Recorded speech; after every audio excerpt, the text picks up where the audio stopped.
We often remember Great Britain for its red buses, tea and biscuits, and Big Ben, but the reality behind these postcards is much harsher. For example, on the East Yorkshire coast, the sea literally devours the land and homes.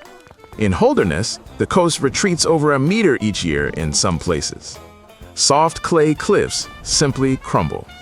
Storms erode their base. One morning, you find your house on a cliff edge. Since Roman times, the sea has claimed about 5 kilometers of land and 30 villages. Authorities sometimes pay people to relocate. Protecting each house with concrete walls is prohibitively expensive. It also simply shifts the problem to neighbors. So the map of this coastline changes annually. Old addresses remain only in family albums and photos. The famous London fog wasn't romantic, it was a true tragedy. In December 1952, a smog blanketed London. The city came to a halt. Coal smoke turned the air yellow-black. Visibility dropped to mere meters. People could not see their own feet. Buses were abandoned in the streets. Shows were canceled. Audiences couldn't see the stage. Hospitals overflowed with choking people. This 5-day nightmare killed about 12,000 people. This disaster, known as the Great Smog, forced the government to act. They passed clean air laws. Coal stoves were banned in cities. Factory chimneys got filters. Exhaust controls were tightened. Today, London fines dirty cars and expands low-emission zones. The myth of eternal fog is just an echo of that terrible story. The UK has no single document called the Constitution. The whole system is built from various pieces. These include parliamentary laws and old court decisions.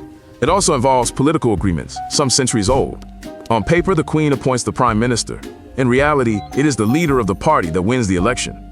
The House of Lords can delay a new law. However, it cannot block the budget. This flexibility helped Britons adapt quickly to changes. But during Brexit disputes, this same flexibility caused total confusion. Many had to re-explain why the country rests not on one thick document, but on players simply agreeing to abide by the rules. Football in Britain isn't just a game, it's the rhythm of life. On match days, police close streets, pubs open early, markets prepare for post-game crowds. Club rivalries span generations. They fuel family legends. Schoolyard taunts are common. Even housing choices are affected. A derby means 2 local clubs play. But for locals, it's more than a match. It's a century-long story. Fans paint huge banners. They help club museums. They save for away matches in other cities. A win warms the evening, even in rain. A loss sours the mood until Monday. Strangers at a bus stop discuss yesterday's goal. They talk as if it's the day's top news. In the UK, watching TV requires a separate fee. This is called a TV license. You will be fined if you do not pay. The BBC is a public broadcaster. It offers news and documentaries without ads. Viewers fund it directly. The internet and Netflix changed everything. The country often debates its future. Options include keeping the fee, replacing it with a tax, or canceling it. In small towns and villages, the BBC remains vital. It is the most reliable source of local news. It covers nearby communities. Many are willing to pay for this. They want evening news about their own lives. They prefer this over ad ratings and entertainment. On Scotland's Orkney Islands, winds are so strong that local wind turbines often generate more electricity than can be sent to the mainland. Instead of simply shutting down turbines and losing energy, islanders installed systems. These systems convert excess electricity and water into hydrogen. This hydrogen fuels inter-island ferries.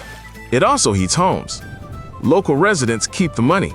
Many projects are cooperatives. Winter storms often disrupt schedules there for weeks. Islands are cut off. This is more than an experiment. It's vital insurance. Heat and transport function even when seas stop ships. Thus, excess wind, once a problem, became an energy reserve for a rainy day. Typical British terraced houses look cute in photos, but are often cold inside during winter.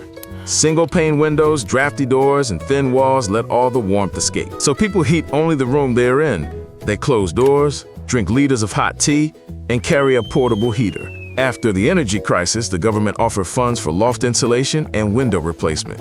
However, in historic areas, renovations are pricier and take longer to approve. Many still rely on warm blankets and thick carpets. On rare sunny days, they catch rays through the living room window, turning it into a free heater. Queuing in Britain is more than just waiting your turn. It's a national sport and a way to avoid conflict. When bidding farewell to Queen Elizabeth, Queues to her coffin stretched for many hours. People stood all night without any pushing or shoving. The rule is simple. If you arrive later, go to the back.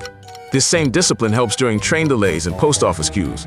No cordons or guards are needed, just trust. Britons joke they can queue to join a queue, and there's truth in that. This habit turns a crowd into an orderly chain. It saves everyone's nerves. A rule breaker is usually stopped with a calm, yet icy remark. Wigs and robes in British courts resemble theatrical costumes. Their simple aim is to conceal identity. This ensures disputes are about legal arguments, not people in fancy suits. The tradition was often challenged, yet high courts kept it. They saw it as protection from pressure and a link to history. A judge can gently guide parties by process rules. This is not bias. The goal is to find the right solution, not to put on a show. This old-fashioned style acts as an emotion filter. The system hears the arguments, meaning, not the loudness of voices. Yes, the wig is heavy and hot, especially in summer, but it reminds everyone here. Arguments follow rules, not who shouts loudest. A British village pub is more than just a place for beer. It's the heart of local life. They raise money for the local football team here. Missing cat posters are put up. Newcomers meet important people. There are unwritten rules. For example, a round means everyone takes turns buying drinks. Sunday quizzes offer prizes from the local butcher. Many pubs are over 100 years old. Old photos and signs hang on the walls. A favorite window table is almost a family heirloom. A pub is a living offline network. News spreads here faster than in messengers. These are 10 facts about the UK. If you learn something new, like and subscribe. Don't miss the next country's episode. Bye.